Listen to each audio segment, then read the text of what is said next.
전라남도 교육청은 2023 남도민주평화길의 교원 역량 강화 워크숍을 운영하였습니다. 이번 워크숍은 2023년 지역사 자료개발 설명회를 통해 개발된 자료의 현장 적용 방안 협의와 무한 영광지역 역사 탐방을 통해 지역의 역사자원 안내를 2023년 지역사 자료개발위원과 연수 참여를 희망하는 교사를 대상으로 알차게 운영하였습니다. 워크숍 진행은 2023년 12월 1일 금요일은 한평군립미술관 강당에서 자료개발 설명회와 분임토의를 통해 지역사 활성화 방안에 대한 의견 교환을 하였습니다. 다음 날은 영광지역과 무안지역을 현장 답사하였습니다.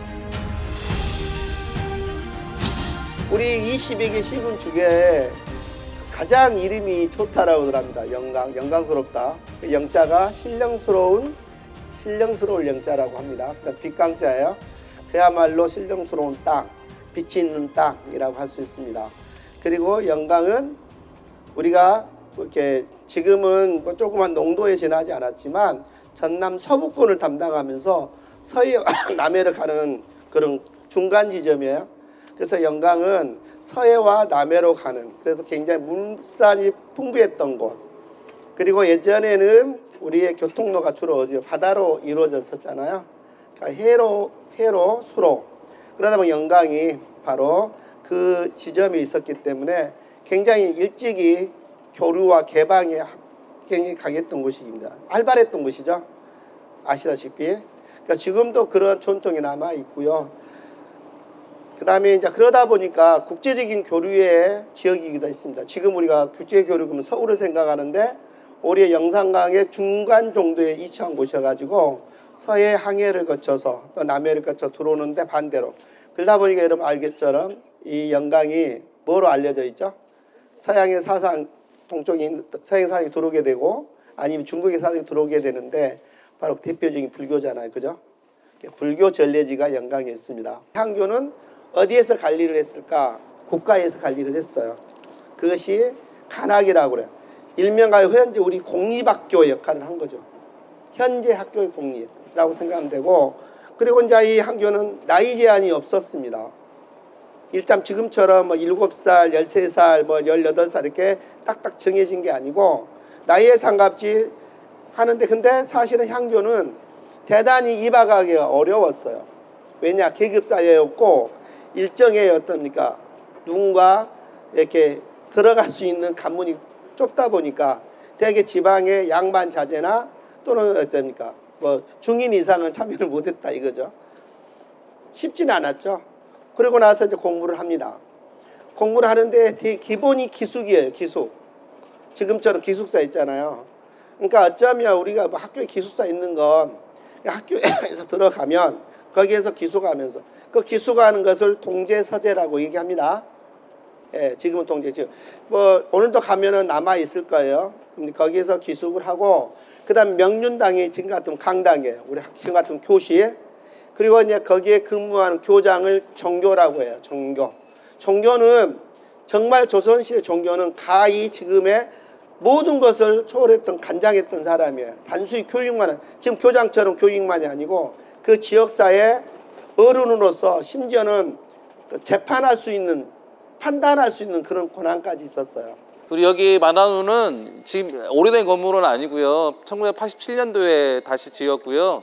이 앞에 아마 홍살문이 있었던 걸로 추정하고 있습니다. 그리고 여기가 사실은 향교이기도 하지만 여기서 3.1운동이 또 촉발되기도 합니다. 그래서 여기서 쭉 가면 현재 읍사무소가 나오거든요. 이 길 자체가 독립운동길입니다. 그래서 영광 향교가 영광에서 굉장히 중요한데, 영광의 조선시대의 역사뿐만 아니고 근현대 역사까지 모두 담고 있고요. 여기 뒤에 보면 지금 은행이 져서 그러는데 은행나무가 큰 게 있거든요. 700년 된 은행나무고요. 영광 향교는 앞에 대성전이 있어서 사당이 앞에 있습니다. 그리고 그 다음에 명륜당이 뒤편에 있습니다. 사실은 이제 영광을 떠나기 전에 너무나 아쉬워서 부군 스님하고 한번 여기를 왔었습니다. 그래서 부탁을 드렸는데 이제 한글로 좀 썼으면 좋겠다. 너무 숨어있죠. 그리고 군 단위에서는 2번째로 합니다.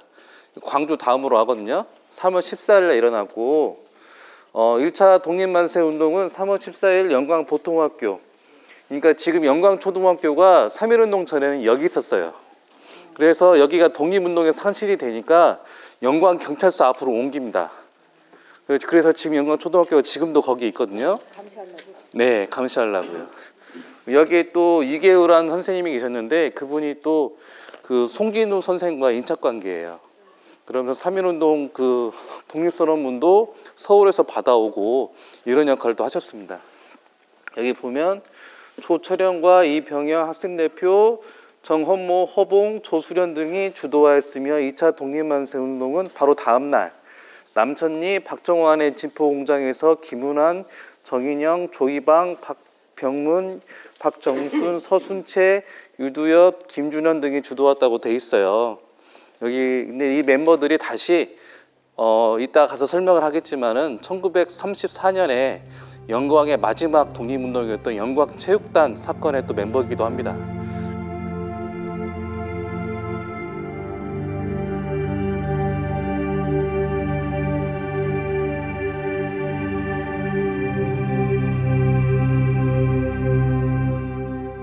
여기 보면 보수로 돼 있어서 680년 돼 있죠. 이 표지판을 세운 지 꽤 됐습니다. 그러니까 700년 가량으로 추정하는 게 맞을 것 같고, 맞은편에 나무는 비자나무입니다. 여기가 영광의 거의 영광과 아픔 현장을 다 같이 했기 때문에 여기가 이제 이 앞에 대성전 건물을 새로 졌고요. 이 앞에 이 건물이 임진왜란 때 임진 수성동망의 회합이 여기서 맨 처음에 이어지고요. 그 다음에 근현대 기간에는 이 명륜당에서 광흥학교라는 최초의 영광의 신식학교가 만들어집니다. 이때 광흥학교에서 공부를 한 사람이 일강 김철입니다. 왜냐하면 영광이 지금의 한평 신간면도 영광군이었고 장성 삼계면도 영광군이었기 때문에. 그리고 여기가 이제 이 앞에 은행나무 여기 사이가 인민재판 장소로 활용됐다는 그런 말들이 전해지고 있고요. 6.25 전쟁 피살자 명부의 기록에 의하면 주로 이제 좌익 세력이 죽인 사람들만 기록하고 있는데 2만 1,000명이 희생된 걸로 기록이 되어 있습니다. 너무 많죠. 그래서 진실과 화해위원회가 다시 조사했지만 그래도 숫자는 굉장히 많은 것 같습니다. 아까 말씀드렸던 영광체육단 사건은 사실은 이제 여운현 선생이 갖고 온 닐슨북 체조를 여기서 보급한다는 목적으로 독립운동 단체를 만든 거예요. 독립운동 멤버들이 영광에 다 모였습니다. 모여서 그것도 했고 36년에는 이제 남승윤 선수가 그다음 송기정 선수가 올림픽에서 금메달을 따니까 여기 체육단 멤버들이 가서 남승윤 선수한테 이제 우리 영광에서도 미니 마라톤 대회를 해달라고 했어요. 16km에 달하는 그 마라톤 대회를 영광에서 했고요. 저도 우연하게 해설사 선생님들한테 이 설명을 했는데 본인 아버님께서 남승용 선수 초청 마라톤 대회에서 1등 했다고 그렇게 자랑하셨답니다. 실제 긴가민가 했는데 우리 자료를 찾아보고 우리가 사실을 확인하게 됐어요. 법성포에서는 기념 수영대회를 했습니다. 예, 그래서 영광이 굉장히 컸기 때문에 그 축구나 이런 것도 굉장히 잘했다고 그래요. 운동도 잘하고. 하지만 이제 여기서 이제 일본이 가만둘 일 없죠. 37년도에 우리가 다 아는 패턴으로 영광 공산당 사건으로 조작해서 다 수감을 합니다. 해방 이후에도 계속 반복되죠. 결국 이제 영광의 독립운동은 더 이상 하지 못했는데 그 중에 멤버 한 분이 전남대학교 광문관장을 했던 이의로 선생입니다. 이의로 선생이 여기서 했고 그분이 해방 이후에 가장 먼저 한 일이 자신의 사재를 털어서 영광의 밀립중학교를 세워줬어요. 자기 돈 450두락을 기부했다 하더라고요. 그리고 초대 교장에 취임됐는데 이제부터는 카더라 통신인데 이제 초대 민의원 선거를 해야 할 시점에 갑자기 서북청년단 단원들이 내려왔다고 그래요. 그리고 그 다음에 이의로 선생이 모든 공직에서 벗어나서 학문 활동만 전면하십니다. 그리고 영광에서는 단독 후보가 나옵니다. 그래서 이으로 선생은 공직을 그만두십니다. 맹자학의 거의 전문가이기 때문에 영광에서 이제 호연당 야국을 열어서 많은 지지를 받으신 분이었습니다. 영광 공고에 기념비가 세워져 있습니다. 그리고 이제 우리는 이제 영광 읍에 있는 임진수성사로 갑니다. 여기가 임진수성사고요. 원래 이 자리는 아니고 이제 해방 이후에 이쪽으로 이전한 것 같고요. 그 다음에 이응종 의병장은 사실 본인도 나이가 71나 되셨어요. 이 거사를 했을 때 굉장히 고민을 많이 하셨겠죠. 근데 장성의 김경수 의병장도 나이가 굉장히 많으신데 그분이 남문창인을 일으키자 본인도 호응을 한 겁니다. 근데 독특한 것은 수성노명 체결해서 그 다음에 의병을 일으킨 것도 중요한데 수성을 위한 체계가 잡혀 있어요. 누구는 뭐하고 다 써 있습니다. 그래서 이 수성노맹을 체결한 다음에 주로 의곡활동, 식량을 주고 자금을 전달하는 일을 하다가 1953년 2월에 해산합니다. 그러다 인정을 못 받고 굉장히 이제 지역사회들도 조금 안타까움이 있었겠죠. 그러다가 영조 때 이제 이렇게 인정을 받은 겁니다. 그리고 이 자리는 원래 우리가 봤던 영광교육청의 심상소학교 자리였고 이 앞에가 영광초등학교거든요. 그래서 여기가 이 지금 척해 뒤에 돌아보시면 단풍이 있죠. 단풍 바로 밑에가 일제강점기 신사가 있었어요. 그래서 여기서 공부했던 학생들이 이쪽 와서 신사 참배했던 곳입니다. 여기가 이제 원래는 영광초등학교 자리가 객사터였고 영광군청 자리가 관아터였거든요. 그래서 상식적으로 봤을 때 그 관통하는 길을 논다는 건 말이 안 되죠. 그래서 일제강점기 때 분문제부터 이렇게 영광군청까지 싹 뚫어버렸어요. 여기서 이제 다 똑같겠지만 이제 본정통이라고 불렀습니다. 사실 여기도 임진수성사도 있지만 일제강점기 아픔도 있는 곳이고 이제 아까 말했던 독립운동할 때 여기 바로 앞에 경찰서로 쳐들어갑니다.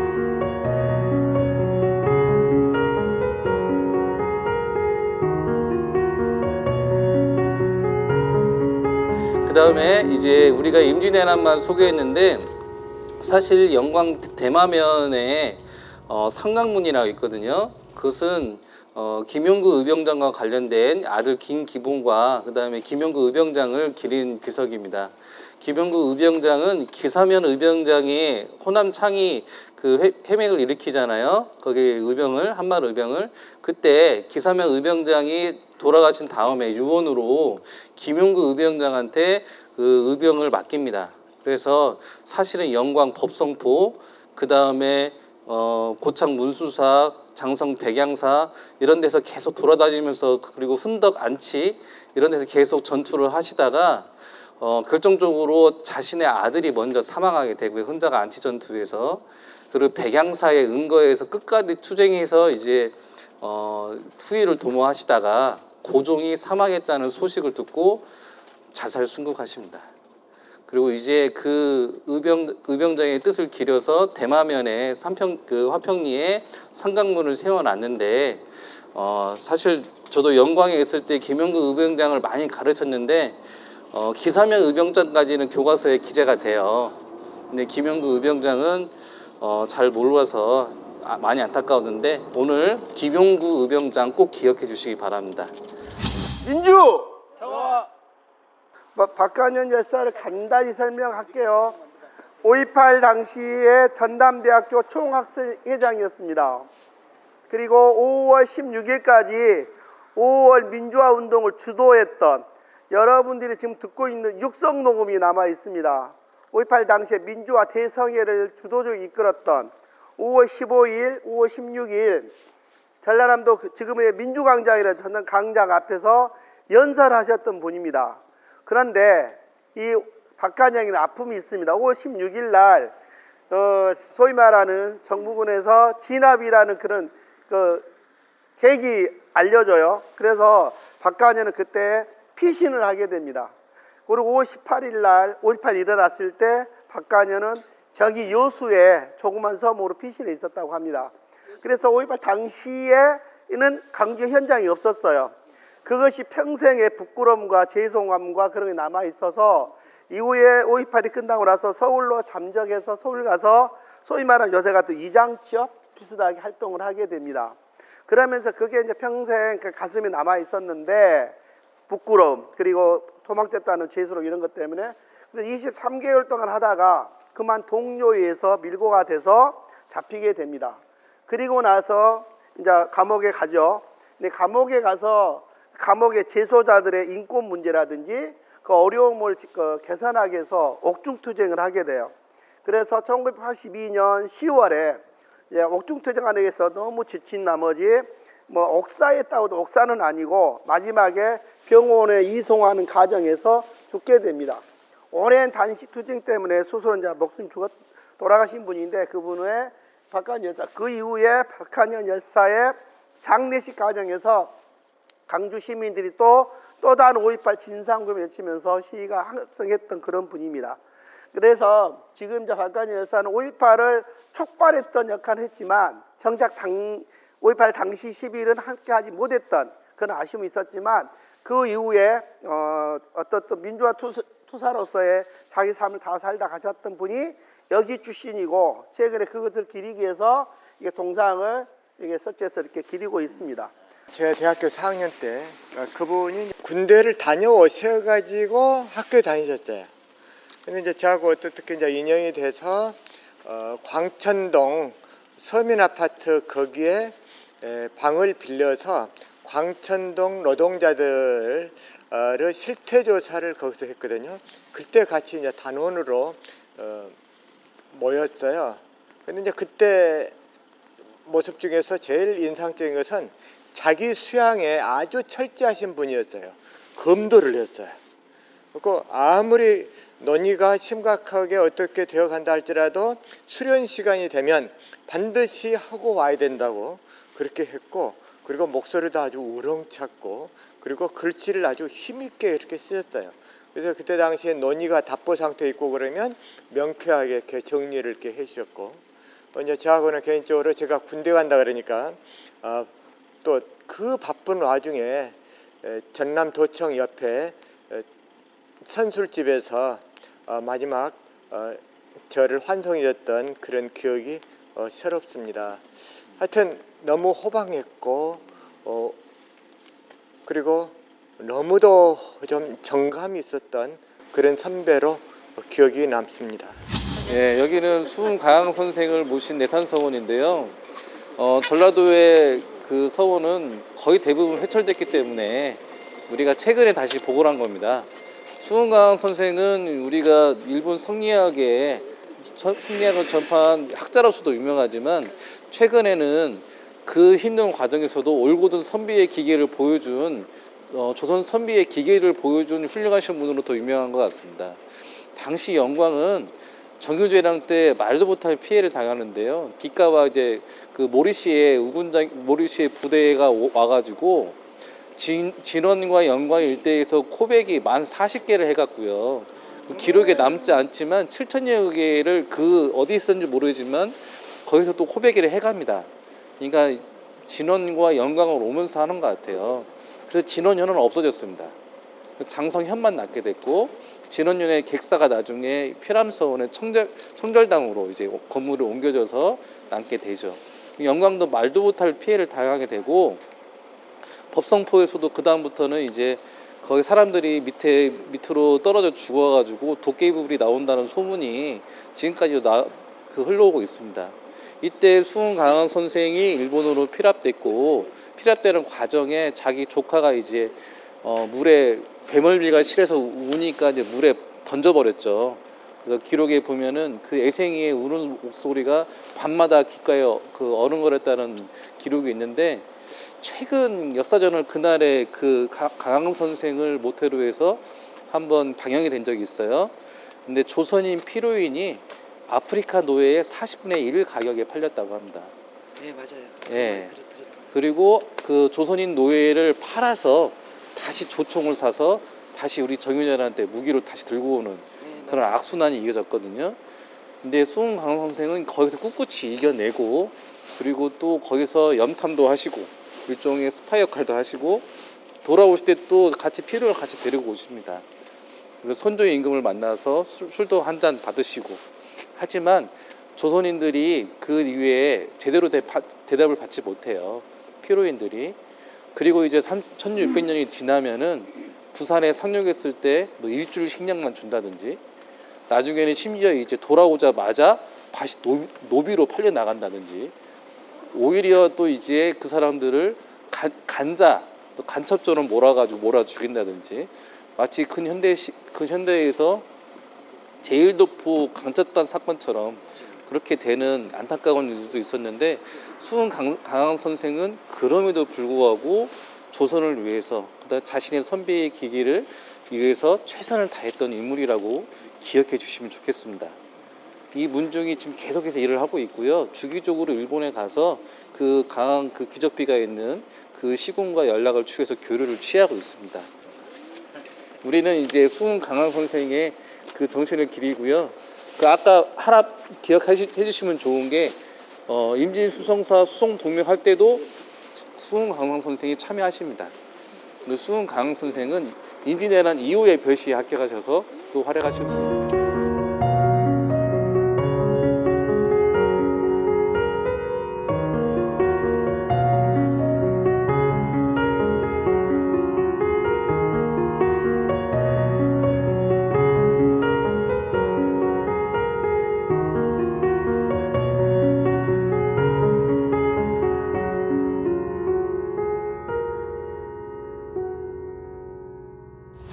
향교와 그리고 동학, 의병에 대한 숨겨진 이야기 들을 수 있어서 너무 좋았습니다.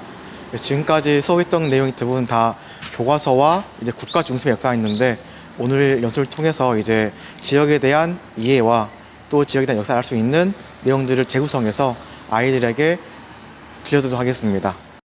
그동안 우리가 알지 못했던 동학과 의병, 그다음에 민주 평화의 길을 같이 걸을 수 있었습니다. 참 여러 가지 사실들을 보면서 슬프고 안타깝기도 했지만, 무엇보다 우리의 교사들이 또 학생들이 이런 소중한 역사를 자세히 알지 못하고 있는 현실이 가슴 깊이 와닿는 순간이었습니다. 우리가 이런 탐방을 통해서 아이들과 교실과 그 다음에 여러 교육과정에 이런 중요한 자산들을 활용해서 우리의 학생들이 훌륭한 민주시민으로 나아갈 수 있는 기회가 되었으면 좋겠습니다.